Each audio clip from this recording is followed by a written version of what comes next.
This is the Relevant Podcast.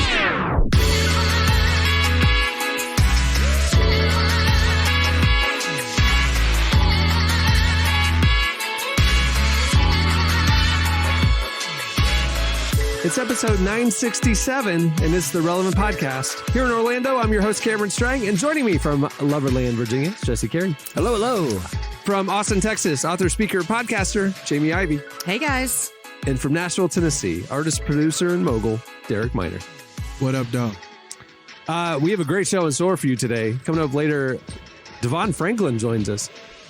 We also have a very special What's Jesse Thinking at the end of the show. You don't want to miss it. But DeVon Franklin, man, this dude is making moves in Hollywood right now. And I'll say this. He seems very successful in his Hollywood pursuits. But if it didn't work out, he could go into sports coaching instantly and be the greatest coach in any sport, even if he has no knowledge of that sport, just because he's a very inspirational person. Like, he would make you want to go out there and just play as hard as you can. I met him one time, and I interviewed him at Catalyst, like backstage back in the day. I was in the room. I was in the corner. I could have run through walls after that interview. If you listen to Jesse's interview with DeVon Franklin, Jesse is so revved up. During the interview, he's going, yes, yeah, man, that's right. Ooh, yeah. Like, he's at church. Jesse was at church talking back to the preacher. DeVon Franklin was revving him up. It was motivational, inspirational, rolled into one. I'm glad to see him on the pod. I'm glad to see him making Hollywood moves. But like I said, if he ever wanted to go into any sort of coaching, I think he'd be very successful in whatever his pursuits are. So, or he could just make an app. He could just make an app where he just does inspirational things, and you could have him in your ears every morning when you wake up. A big meeting or something. God has created you for this moment. There is nothing that you can't do today. He who is in you is greater than he who is in the world. Let's go, Jesse. Like, it's very personalized. Listen, I hope y'all have watched the Golden State versus the Memphis Grizzlies, because Ja Morant, I'm about to get a Ja Morant jersey, and because he is going crazy. Like, he went crazy. That dude, he's phenomenal. But I'm sorry, I just had to proclaim my love, because I lived in Memphis for like 3 or 4 years. I love the city of Memphis. Like, Memphis has a special place in my heart. And I just had to proclaim my love for Ja Morant. He's doing crazy stuff down there. I'll say, even for people who aren't basketball fans, you know the Michael Scott quote where he talks about sometimes he starts talking and he doesn't know where the sentence is going, and he just hopes that the thought finds itself along the way. When David Wallace asked him what his secret to success, he's like, don't ever, under any circumstances, ever do anything to anyone. And then Michael explains that I just start talking and hopefully I find myself. That's how Ja Morant played basketball, except he's running 100 miles an hour and he jumps in the air in front of 5 people, and he has no plan when he leaves his feet. It's like, I'm going to figure this out in midair, and I might do a 360 and dunk it, or I might do some weird around the back finger roll and fall flat on my back, but let's just see what happens. And he's been doing it the entire playoffs, and it is wildly entertaining basketball. It's literally how he gets 60% of his points. It's like the whole team is like, he's going to shoot a layup. Let's get under the goal. And he does some crazy thing and throws it behind his head and it goes in. So, I hope y'all watching. Yeah, it's fun. It's the best time of the year, basketball playoffs. Okay, well, because I don't watch this, just tell me who's going to be in the final, because I'll watch the final too.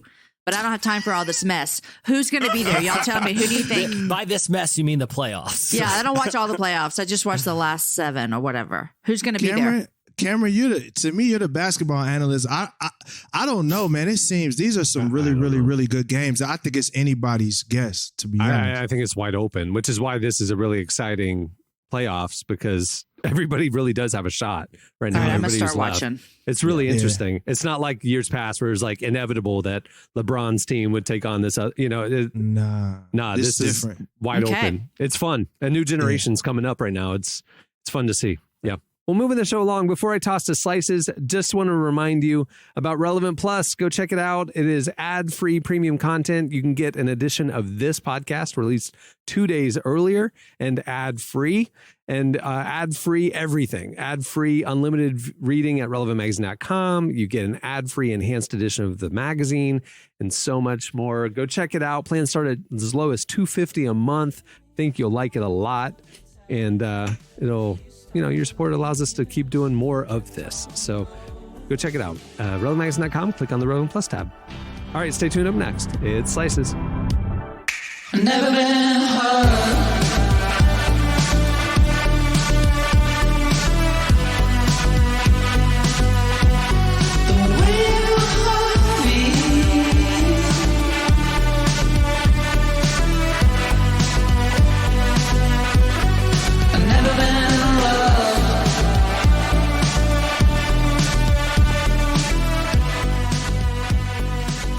You're listening to Totally Enormous Extinct Dinosaurs. That is the name of the band. The song is Crosswalk. Well, today's episode is brought to you by He Gets Us, a national campaign influencing millions to think differently about Jesus. Through broadcast ads that you've probably seen, social media videos, digital marketing, the He Gets Us campaign is connecting with people in the middle of their daily routines. More importantly, it's introducing those who are skeptical about faith to the radical love of Jesus by intentionally focusing on how relatable his experiences were. Listen, if you're watching sports at all, you've seen the He Gets Us spots. They are everywhere. This is a massive national campaign. You know what? If people in your life have seen it and are wondering like who's behind this or what's this all about, you can get answers and be ready for those conversations by visiting HeGetsUsPartners.com. There's small group studies, reading plans, stories, interviews with the people behind it. It's a great crew. It's a great group. HeGetsUsPartners.com. And if you haven't experienced it for yourself, go to HeGetsUs.com where you can watch the videos, connect. There's prayer, there's reading plans, and a lot more. HeGetsUs.com and HeGetsUsPartners.com. Okay, it's time for Slices. All right, what do you have, Jesse? All right, so I ran across the story actually on a couple websites, and mostly science-related websites, and it just got me really questioning, has MIT, like I feel like largely regarded as one of the world's premier engineering and technology and science institutions, have they just run out of things to study? And I've said this before, but I mean, we're coming out of a pandemic. We have like unidentified flying objects zipping around. There's a lot of stuff to unpack happening with science right now, right? Sure. Like we should be thinking about a lot of stuff. Well, for cancer, maybe, Yeah, exactly. There's diseases to be cured. Yeah. It would be great if COVID. Clean technology. Like, there's a lot of problems we could be solving. But yet, this is one of their students' big projects that is getting attention right now. It's in the field of Oreoology. And they've actually created an Oreo meter for this. And they are trying to solve, this is the problem they're trying to solve for humanity. Not global warming, not cures for diseases, not, vaccinating for the next global pandemic. They want to determine if it's actually possible to separate an Oreo with the cream even on both sides of the cookie. Oh my gosh. Come on. No. This is real. This is true. And they've created a device with these elaborate 3D printers called an Oreometer. And the idea is that they can put an Oreo into this device. And you can actually watch a YouTube video and see the device.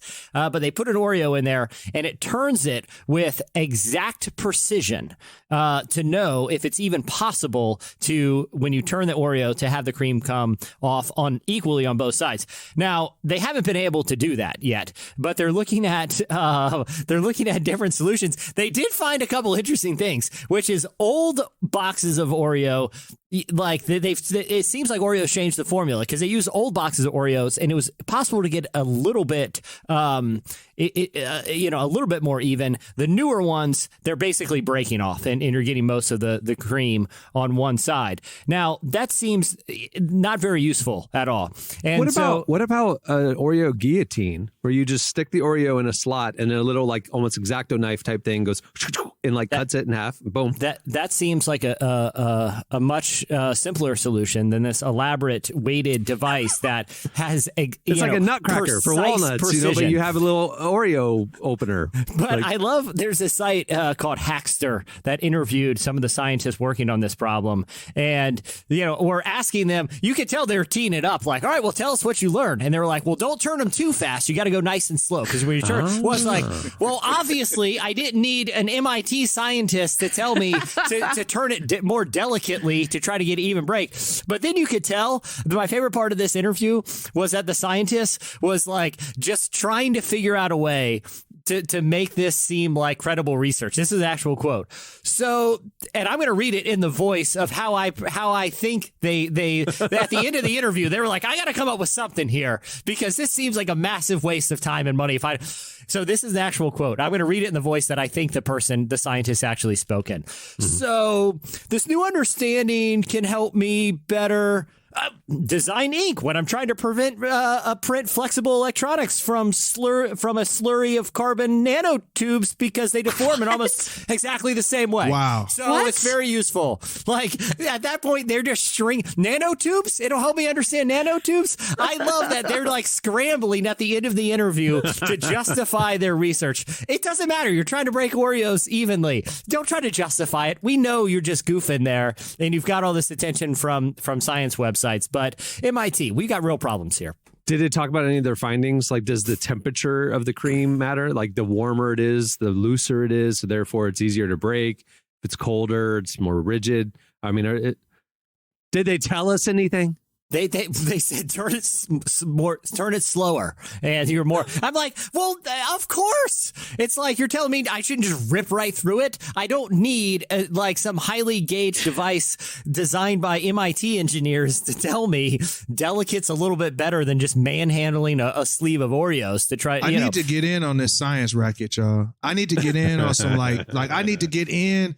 Somebody needs to pay me to figure something out. Like, I don't know. They just need to bring a mom in who has several kids and she's trying to give them equal amount of Oreo. And she's going to be able to twist that thing so good that they each get a side with the adequate amount of filling inside of it. Exactly. Because when was the last time y'all had an Oreo?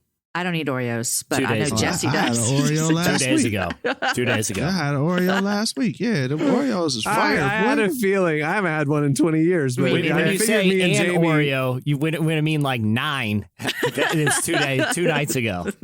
Whatever night Better Call Saul was on, I was snacking while I was watching. Oreos, y'all don't like Oreos? Do you open them up? No, I don't like them. Do you open them up, Jesse? No, I don't open them up. I go double stuff or mega stuff for one. Do you open them up, Derek? I dip them. Nah, I'm dipping and I'm eating it. I'm eating it straight. I'm not doing all that opening and stuff. Yeah. I don't do it. That's not how it was made. It was made the like a sandwich. You know what I'm saying? So I'm gonna eat that in the Oreo commercials. They have. I don't care what they doing in the commercials. That's not how whoever invented Oreos wanted it to be ate like a sandwich. And I'm gonna eat it like a sandwich. That's which means this whole scientific thing is dumb because we don't need it. Who cares? Right. Exactly. Like Bob Oreo designed this specifically to be consumed as a sandwich. As a sandwich. MIT, leave it alone. Leave it alone. You have to think about the creator's intent. You don't mess with the creator's intent. Come on, We're MIT. putting raisins in the potato salad. That's what y'all doing. We're putting raisins in the potato salad. It was meant to be made like a sandwich. We're going to dunk it. You dunk, let it get a little soggy, and then you eat it. That's how you do it. Thank you. That's my whole point. Who's funding this research? Okay. MIT costs a fortune to go to. This is what they've run out of stuff. They have just run out up there. Man, I need them to run out of stuff and fund one of my inventions. Jesse, come up with an invention so we could go get some money from MIT, bro. Like, I know you got something in that head of yours that we could get funded. I got like 6 Oreo inventions alone. Okay. Hey, here's another lane that you guys can start messing with. Is obviously you're talking about dunking Oreos in a glass of milk, right? I mean, it's right. Okay. Well, the only other thing that milk is like, you have to have milk is cereal, right? A cereal bowl. Yeah. You got to put your milk in it. Well, Tropicana orange juice said there's an opportunity here to disrupt status quo. And Tropicana, it came out a day ago. Tropicana is launching a cereal that you are meant to eat with orange juice instead of milk. You pour orange juice into the cereal bowl. You put raisins in the potato salad. It's so gross. I'm just saying, like, there's an opportunity. Let's just think about things that are common and that we can just disrupt. That's your opportunity. Blue ocean, blue sky. We got to go where there's no competition. Bro. Orange juice cereal, man. All the sociopaths will love it. It's an abomination. We live in a sick country that the orange juice companies are making some kind of weird cereal. No, gosh. We need to go back to traditional values in this country because this has gone too far. Hey, so here's a question: when you drink, because I drink the cereal milk. Right, I like of course. cereal milk. So do you drink the cereal? Hey, orange I just juice sent you all the link. Clumps? It's called Tropicana Crunch. It's honey almond cereal made for OJ. You eat the cereal, then you drink whatever's left over. Look at it.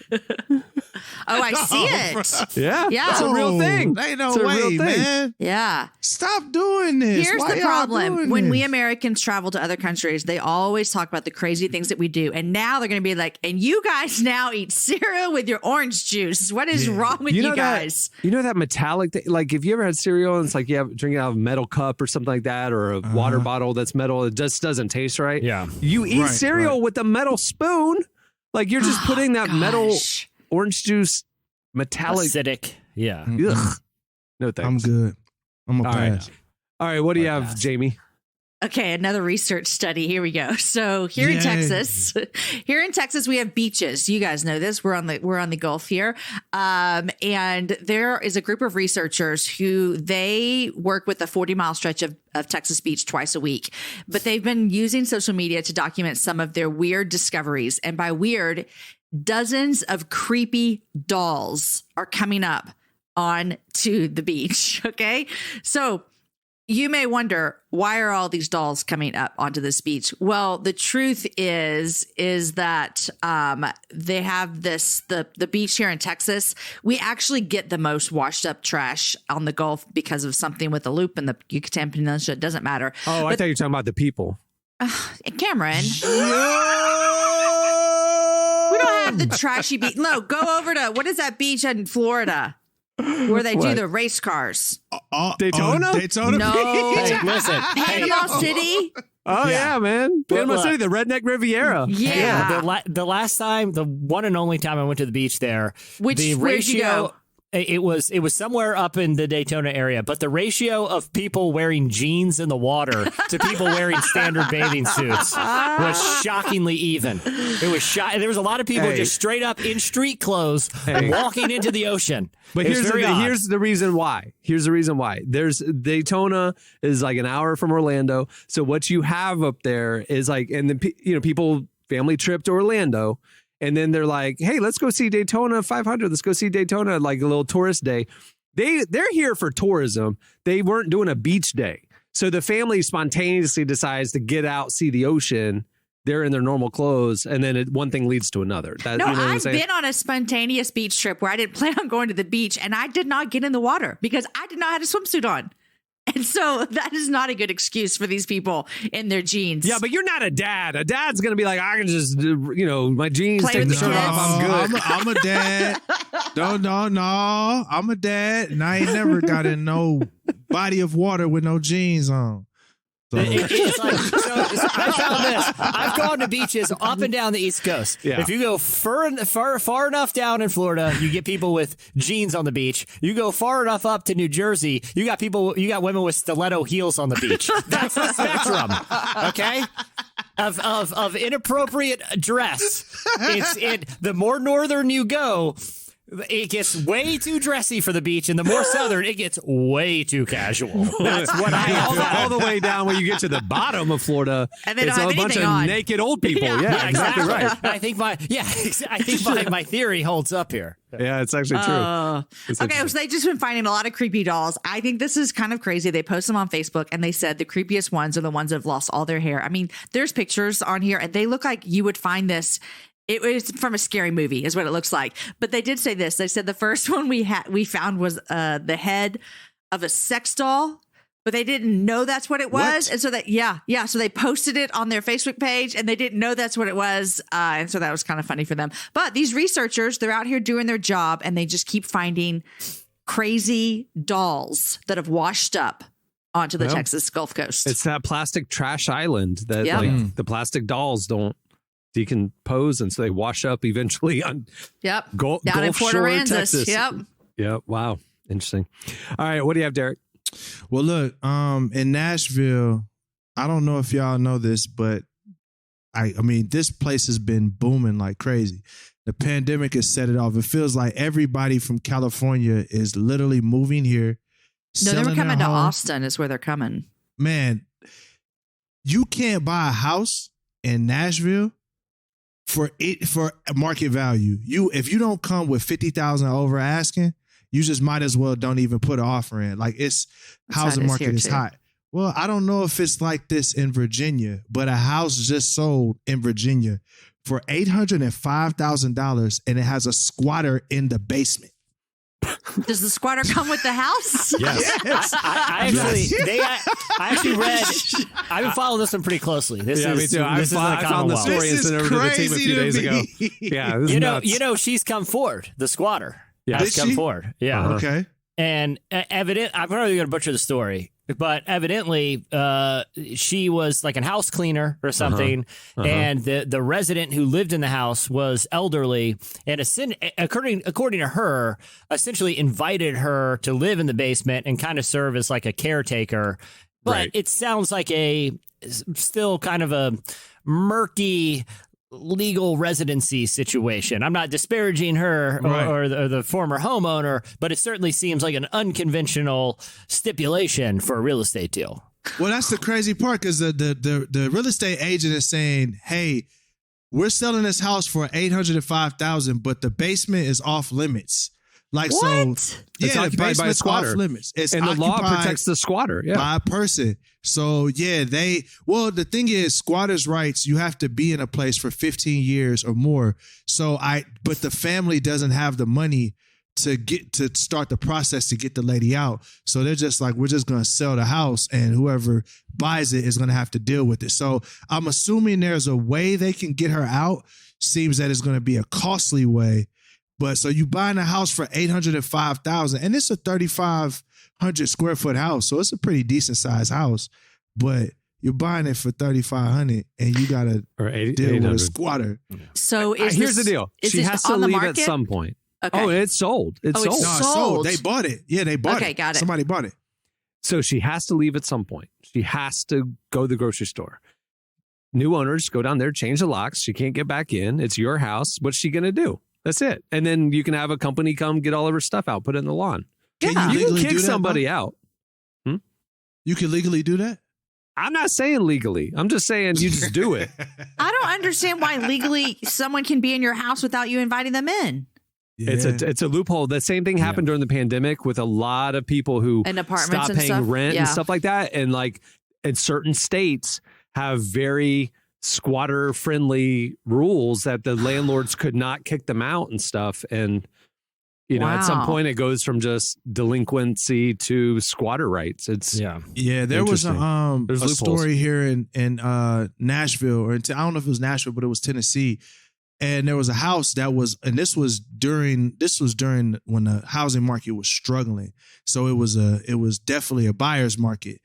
And the house had not been, it's been up for sale for a while. And the guy just literally went into the house, moved in, and I guess people didn't know what was going on and they couldn't kick him out. He claimed squatters' rights. So there was this big thing. If you watch the movie The Big Short, talking about the housing crash in that era, like in Florida, in Miami especially, where they just overbuilt, families just started moving into all these empty developments, empty houses, and just said, do what you got to do. But it took years before they could get them to leave, and they had a free house for a few years. Yeah. So a lot of families did that. That's crazy. All right. Well, there's a lot more where that came from. These types of stories, we pepper them throughout the day on relevantmagazine.com. So go check that out as well. All right, stay tuned. Up next, DeVon Franklin joins us. Let's pretend we're floating over everyone. Let's forget the days, the whole millennium. Time is precious, can't you see we're all having fun? One more reckless night with Don't Bury On.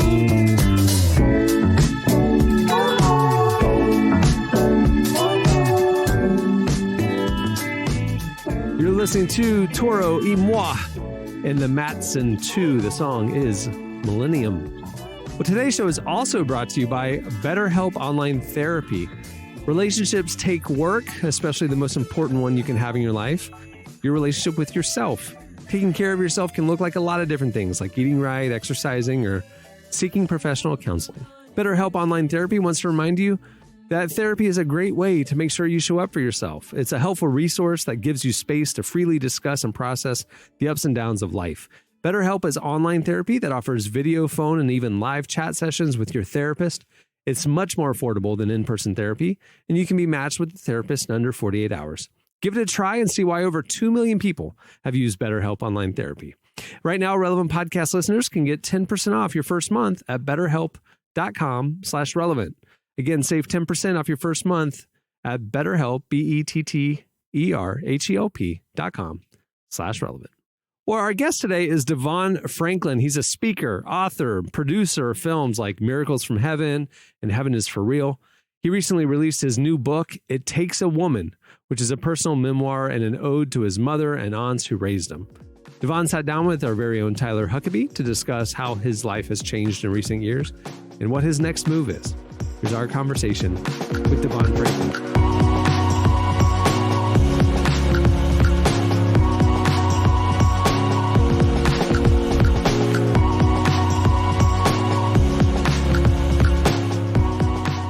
All right, so something you hear a lot these days is we all know how much TV there is and how much there's too many TV shows out there and we've got an overload. As somebody who's behind a lot of that TV, how do you make sure that the shows that you're behind stand out from the pack?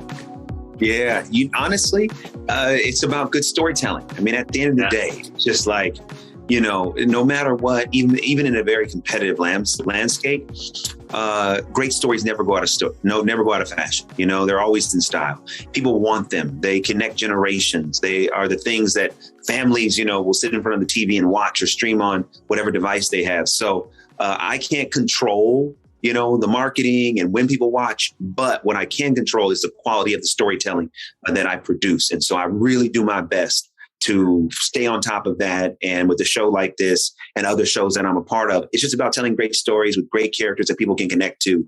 And in my experience, when you do that, somehow or another, the audience will find it. All right, so let's talk about It Takes a Woman a little bit. This is a very interesting project, sort of an unusual, unique project. Can you tell me a little bit about what it is and why you decided to do it? Yeah, I'm so excited about this new audio book that I've done with Audible. It's an Audible original, so I've done it exclusively for them. It's available right now. It's called It Takes a Woman. And what it's about, it's really the most vulnerable I've ever been in terms of telling my own personal story, my family story. My father died when I was 9 years old. When he was 36 years old, he had a heart attack. He was an alcoholic most of his life. And in this project, the listener gets a chance to hear not only my version of those events, but also my mother and 5 of my great aunts. The oldest is 96, the youngest is 76. And as we start to unpack the tragedy of my father's death, our story evolves and you get a chance to hear how all of these women in my family swooped in to help save me and my older brother and younger brother in light of the passing of my father. And so this audio book, It Takes a Woman, it's just one of the best things I think I've done because you get a chance to go with us on our journey. You get a chance to really hear how a family deals with tragedy and processes grief. And in the process, you get a lot of wisdom, encouragement. People who've listened to the book already, they laugh, they cry. They are recommending it to their friends because, I got a chance to talk to my mom and my great aunts about things we've never talked about before, let alone talked about in public. So the listener is hearing firsthand the emotion and the transparency and sometimes the pain that my mom and my aunts express as well as myself. So that's a long answer to your question, but that's what It Takes a Woman is.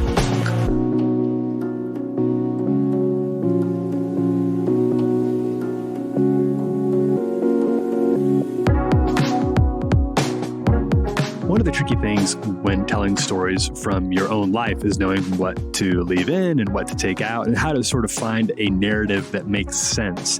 As you started tackling your own story here, what story, how did you decide what to include and what not to? Why did you decide to take this angle on it? Well, it's going back to the scene of the crime. The whole idea behind It Takes a Woman is that, being raised by these women taught me how to be a man. Mm-hmm. And so the idea of losing my father at 9 years old was the catalyst that brought these women, I call them the village, that brought the village together. And so this was the right entry point for me to start the story, because it's really where the story begins, in terms of why it's the linchpin. Now, as you listen to it, the cool thing about this book is we go back to tell my family history about how we got to America, because my great-grandfather immigrated from Jamaica.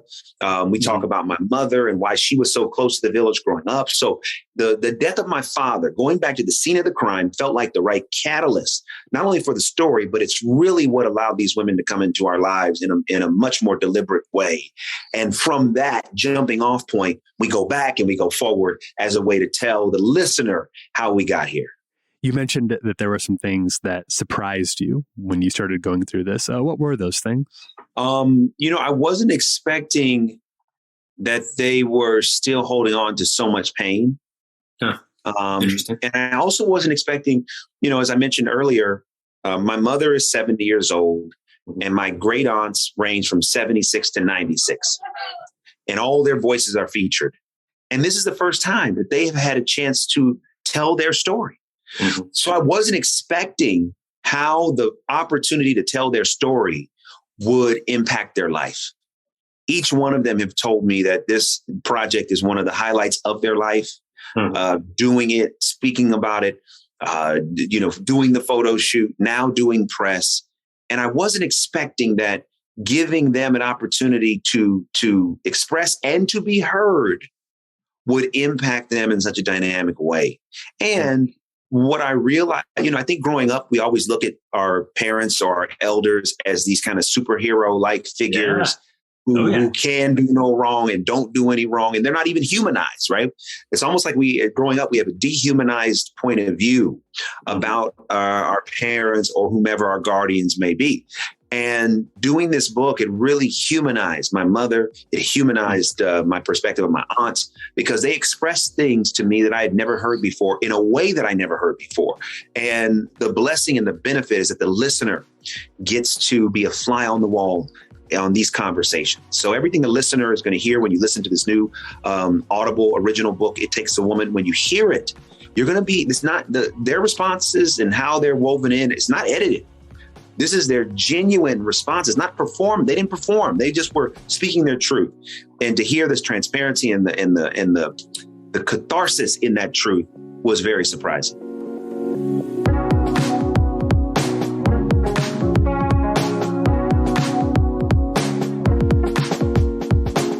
Listening to this, I'm kind of like, well, that sounds like a really interesting project. And I might want to do it just for myself, even though Audible isn't, obviously asking me to do anything like this. I think it'd be a good thing for all of us, those of us who can, to dig into our parents' stories a little bit more. Do you have any advice, having done it, for those of us who'd like to try to get to know our own parents and the people who raised us a little bit better? You know what? I would just say in the world of, smartphones, take out your phone, open up a voice note, and start asking questions. One of the things that dawned on me through this process is this. Throughout the course of our life, how many family gatherings do we have? More than we can count. And what do we usually have to show for those gatherings? Memories of, getting together. We don't even remember what we ate. Don't even remember the games we played. Don't even remember what games we watched. But we say, oh, yeah, we spent time. But what did we spend the time doing? Here's my point. If you owned a home and in your backyard, there was oil underneath the surface, but you never drilled for it, people would call you crazy. Mm-hmm. Why? Because you had all this wealth that you never went searching for. To me, being with our family and being with our elders and those who come before us and not asking questions about how they got there, not seeking answers about our family, is the equivalent of having that oil in the backyard, but not drilling for it. So I would encourage anyone, the next time you're together with your family, yes, I'm not saying you shouldn't have fun, but take a few minutes. Sit down with your aunt, your uncle, your grandmother, your grandfather. Say, hey, talk to me about this. Tell me your story. How did you get here? Why do we do this? You would be shocked at how much they have to say. And a lot of times they don't always say it because they don't know that someone wants to hear it. And two, they may not even realize that there's a lot to say until they're asked the question. So I would really encourage you and anyone else, just start, because you're going to learn so much more about yourself. You're going to learn about your family. And also you're going to get glimpses into where your future could go based upon where you come from in your history.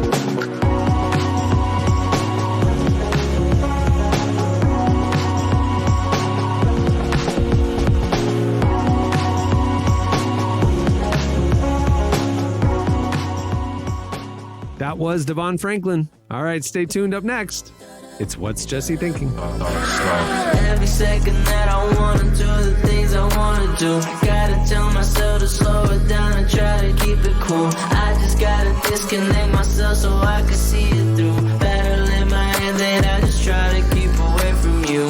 Every second that I want to do the things I want to do, gotta tell myself to slow it down. You're listening to Cucko? C-U-C-O. I don't know. How do you say that? Cucko? The song is Caution. Okay, it's time for... What's Jesse thinking? Huh? Jesse, we missed you last week, and I just thought you're laying in bed sick. Yep. You're thinking about a lot of stuff. Oh, my mind's racing. Okay. So what are you thinking about this week? Mostly about Oreos, but then I, got out of my sick haze. And no, I was thinking this week, I went down a rabbit hole, which I frequently do, especially when I'm sick and I can't sleep. It kind of got me thinking about how, and I don't even want to label it like quote unquote evangelicalism, but I would say like American Protestantism for, at least my growing up, ignored a lot of interesting but weird stuff in the Bible, and just kind of focused on core gospel stuff, which is fine. Yeah. But, as I was, kind of reading more about the conflict in Ukraine and Russia between, the Russian invasion of Ukraine, I kept coming across these stories that were referencing religious Christian ideas that are central to this conflict that I feel like a lot of Americans, particularly American Protestants, aren't all that familiar with. And the two that I want to dig into really quickly is the role of angels and the role of actual religious artifacts that for the Ukrainians and the Russians have become very, very central to this conflict. But for a lot of even devoted Christians in America, neither of those topics were really discussed all that much in church. Now, the first one I want to talk about is the role of religious objects in warfare throughout Christian history and even the Bible, because you guys heard about the ship that became very famous. It's called the Moskva. It was a Russian warship that pulled up to this small island during the initial days of the invasion, and it was called Snake Island, and demanded that the Ukrainian soldiers on that island surrender. And that's the famous kind of quote where the Ukrainian soldier said, "Ukrainian vessel, go bleep yourself," or whatever. Right. A couple weeks ago, that ship sank in the middle of a battle. And part of a footnote of that story is that on board that ship was thought to be what is known as the true cross of Christ, a fragment of the wooden cross that a lot of Orthodox Christians in Europe believe was the actual cross that Christ was crucified on. A fragment of that was on board the ship that is now at the bottom of the ocean.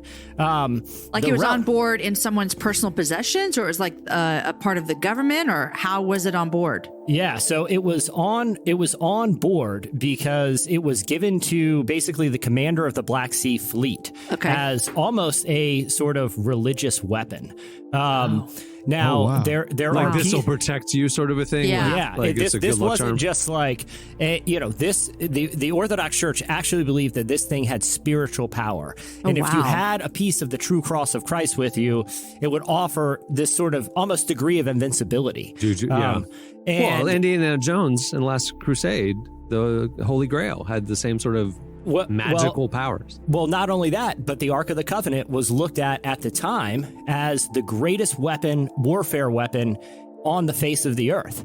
I mean, the Ark of the Covenant in the Old Testament was actually a weapon of war, among other things. It had the mercy seat where God's presence sat, but it was brought to battle. Now, affixed to the side of the Ark of the Covenant was what's known as Aaron's rod. That's the rod that, if you read in the Old Testament, Aaron was able to throw it down, and it became a snake that ate other snakes. When Aaron wanted to part the Red Sea, he had to use Aaron's rod. It's that famous imagery. Moses uses Aaron's rod to part the Red Sea. So we know there was something about this physical object that had some sort of physical power.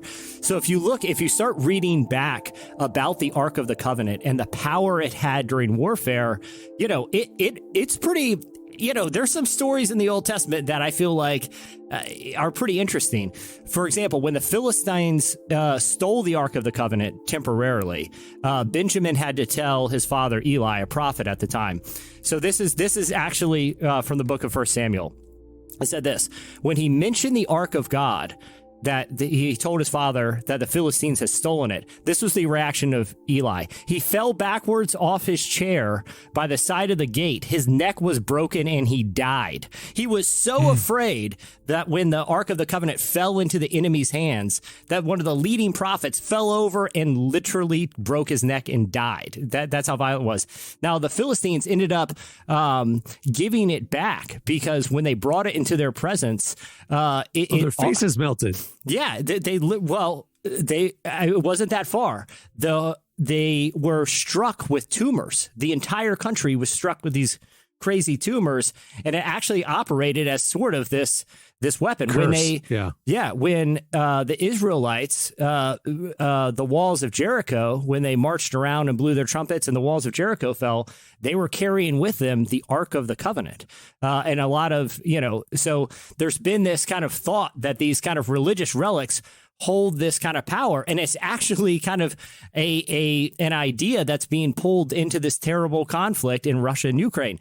Ukraine, on the other hand, is their kind of, segment of Christianity has a high emphasis on the role of angels, and particularly the Archangel Michael. All over, there's a huge statue of the Archangel Michael in the city of Kyiv. There are the Archangel Michael is on coins and relics throughout the country. Really? And that's crazy. One of the leading Orthodox priest in the country during the early days of the invasion prayed Let's go with preacher. I like it. Orthodox preacher. He prayed this for a lot of leaders and influential people. He said, "Today we pray, O Archangel Michael and all the powers of heaven, fight for Ukraine. Cast down the devil who is attacking and killing us, bringing devastation and death."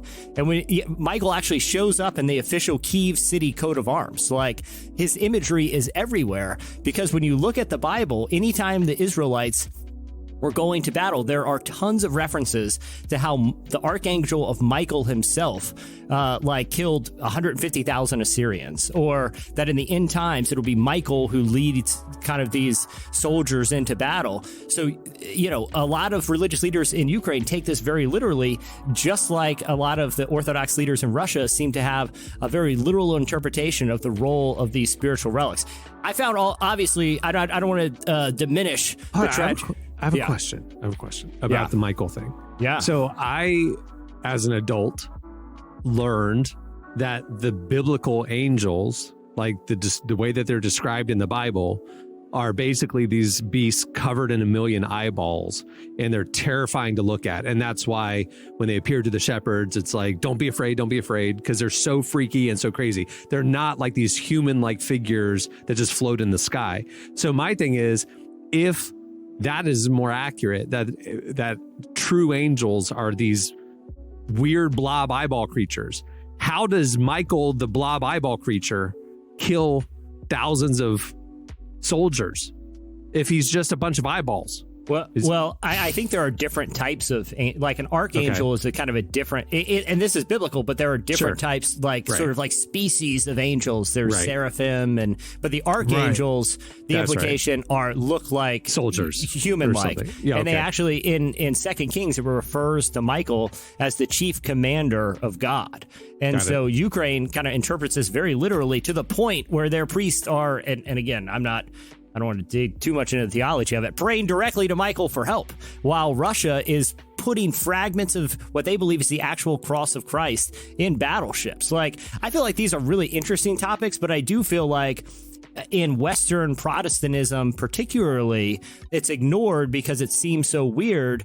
But this kind of stuff is littered throughout the Bible. It's just kind of our modern emphasis doesn't really provide us with much opportunity to unpack it, but it's playing an increasingly central role in the battle between Ukraine and Russia right now. One of the things that stood out to me early in the conflict that shocked me, and we reported this, was there was this big in Russia. There was a big rally that Putin was at. Football, football stadium, tens of thousands of people were there. And it was like essentially a MAGA rally, like it was like very much patriotism and rev people up and whatever. But what Putin said was talking about how they are, basically engaging this conflict with Ukraine because it's God's will for our Christian nation. And he was evoking scripture and he was evoking all this religious purpose to the conflict, which shocked me because in my understanding, communism is like communist China and it's not religious at all. But apparently in Russia, this Orthodox Christianity is very much ingrained in the political structure and stuff there, which, again, as a naive American, I didn't know that. So it's becoming like a religious war of different factions of Christian nationalism over there. It's just interesting. And like I said, it is sort of hard for a lot of Western Christians to relate to because, even through the Crusades, religious relics were part of battle. Like they believed that whoever possessed the, sort of the most holy kind of relics or symbols of God would lead them in battle just like they did for the Israelites. There's a reason the Ark of the Covenant they brought to battle because they saw it as sort of this like the spiritual but also physical weapon. Yeah. And it had this mysterious rod that had this power that I'm just saying, like, again, there's a lot to unpack there, but it's just not something that's seems like it's frequently discussed in kind of the modern American church. Well, I think it's because the modern American church relies so much on the New Covenant and the New Testament and whatever that is like, well, God we don't need to sacrifice to get his approval. He doesn't live in the ark anymore. The veil was torn, separating God from man. And so now we have direct access to the Father. So like, I think we just kind of like say, well, those are neat little stories. That's how the old version of people interacted with God. But through Jesus, we have a totally different, approach to spirituality now. You know what I mean? Like, I think that's probably why that we don't study the old way as much as we study the new way. I don't know. And I certainly think there's validity to that approach, but I also think, ignoring a huge chunk of the, kind of spiritual context of the Bible, or at least under, maybe not completely ignoring, but not really unpacking it like other kind of segments of modern Christian denominations do globally, I feel like limits our understanding of at least how to relate to that type of believer. Even if we don't necessarily see the same sort of value in emphasizing those stories, if other Christians do, I think there's value in understanding at least their perspective, because when a conflict like this breaks out and religion, particularly Christianity, plays such a central role, it kind of feels like we're all playing catch up, Well, I think I honestly feel like that's a big issue with us in the West, as far as understanding what the scriptures are actually saying. Because if you just throw out all of the Old Testament spirituality, it's really hard to understand what's being communicated in the New Testament, because that is the foundation of the New Testament. Like Christ came to his conclusions with the Old Testament.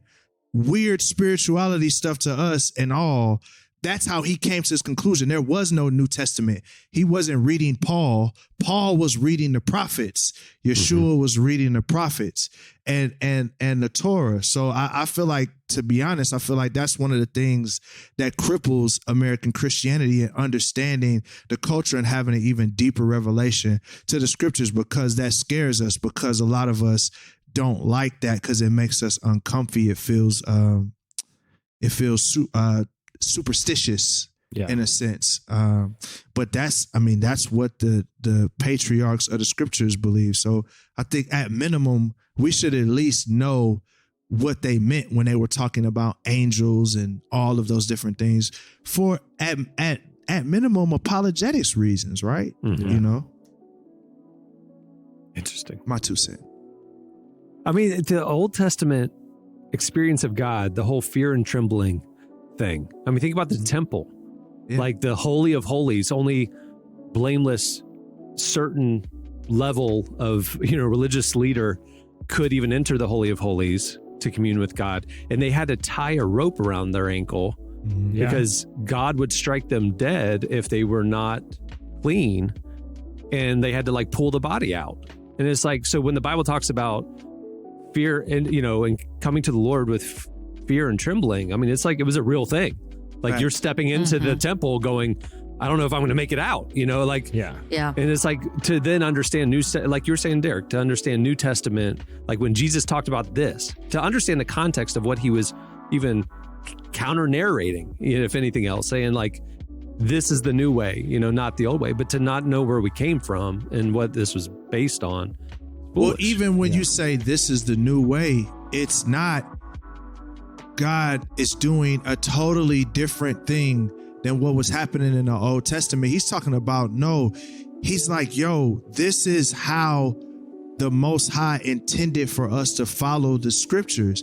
But, over time, after being conquered and then, Israel being reestablished and conquered and reestablished, those ways were lost. And what Yeshua did was follow the law and be an example to show us how to actually follow what it was meant to be intended for in the first place. At least that's where I've landed on it. It's like, it's not that the Father was saying one thing and Jesus is saying something totally opposite and they're not together. It's like, let me show y'all how to actually follow the law, right? Don't take the Sabbath and use it as a weight around the neck of the people. No, the Sabbath was made for man, not man for the Sabbath. That's the benefit. If you don't understand the Old Testament, you don't know what that means, right? Because in the sense of the Sabbath was, if you look at how Israel was in Egypt and they never had a day off. The Sabbath is the most amazing thing in the world because it told the Israelis or it told the Hebrews that you're not just meant for work. You're meant to commune with me and you get an opportunity to have a break. If you don't understand that narrative in the Old Testament, then the New Testament, the idea of Christ being the Sabbath, you won't understand rest. Like we have a deeper understanding of the New Testament when we dive into the Old Testament as much as we dive into the New. That's my perspective. At least that's what my experience has been, And if you don't want to watch or read the New Testament, you can just watch Indiana Jones and the Last Crusade. Jesus. It's basically all there. Basically all there. From my understanding. I think they get it right. I think, yeah. Close enough. I just keep going back, Jesse, to why they didn't grab the piece of the cross. Like, was it in someone's pocket? Was it in a book? It was actually. Was it in a drawer? It was welded into a metal cross, so a splinter of it was melded. And to be fair, they don't know. I mean, it seems like the sinking of that vessel, the circumstances are murky. No pun intended there. But right now, Ukraine claims they kind of hit it with like an anti-battleship drone device. Russia claims it was bad weather. where we're not even sure how many people made it off the boat, how many people drowned. I see. But there is a degree of uncertainty about what happened to this splinter of what they call the True Cross. Who knows if it is attached to it in any way, but it's very unclear what happened to it. But it is, thought of as an extremely precious artifact, which is why there seemed to be some degree of urgency of putting it onto this battleship before it embarks in what, one side seems to believe is some sort of holy war. 2,000 years later, there ain't no wood. I mean, that thing rotted. Come on. I've been to Israel enough to know that nobody knows exactly where the tomb was. There's a couple of different theories. Nobody knows exactly. It still makes for a really good story. This was evidently discovered by the Roman Emperor Constantine's mother, Empress Helena, in 1100. I mean, but again, who knows? But all I'm saying is it's an interesting kind of Christian footnote to a very tragic, conflict. But I do think, it isn't irrelevant to try to understand deeply held beliefs of other Christian denominations, especially if those denominations go to war with each other. Agreed. That's a fact. Wonder what DeVon Franklin has to say about that. Bring him up. Bring him up. He who is in you is greater than he who's in the world. Go out now. Yeah. All right. Okay. Well, that'll do it for What's Jesse thinking? Huh? Well, before we wrap things up, I want to thank DeVon Franklin for joining us today. Also, a few little updates. I mentioned Relevant Plus at the beginning of the show. Go find out more at relevantmagazine.com. It's our premium subscription tier, ad-free everything, enhanced everything. This podcast ad-free, released early. There's a lot of benefits. Go check out all the details and sign up at relevantmagazine.com. Just click on the Relevant Plus tab. Also, make sure you check out the spring digital issue of Relevant featuring Ryan Reynolds, Bob Goff, Shauna Niequist, some great artists, great influencers, great thinkers. Channing Tatum's in there. It's a great lineup. You can read the ad-supported version for free at relevantmagazine.com, or you can get the ad-free enhanced experience by subscribing to Relevant Plus. Also, make sure at the site to check out our weekday devotional series, Deeper Walk. It's presented by Lumo. There's a morning devotional email you can get, or you can check it under the Face section on our website each weekday. It is a great way to start your day. Also, if you like this show, tell people. You can rate us and review us on Apple Podcasts, Spotify, or wherever you hear us. And don't forget to check out relevantmagazine.com. We have some job openings and we're looking for some great people. All the details are there. Okay. On that note, we'll wrap it up. I'm Cameron Strang. I'm Jesse Gary. I'm Jamie Ivey. I'm Derek Miner. We'll see you next time. Have a great week, everyone.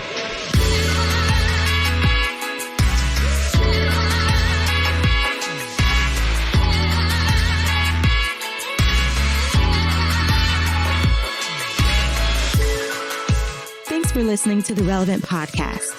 Check out our features, interviews, and news updates every day at relevantmagazine.com.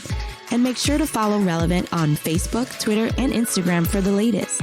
For more great podcasts, browse the shows on the Relevant Podcast Network, which you can find at our site. And while you're there, don't miss the all-new era of Relevant Magazine. A new issue releases every other month at relevantmagazine.com.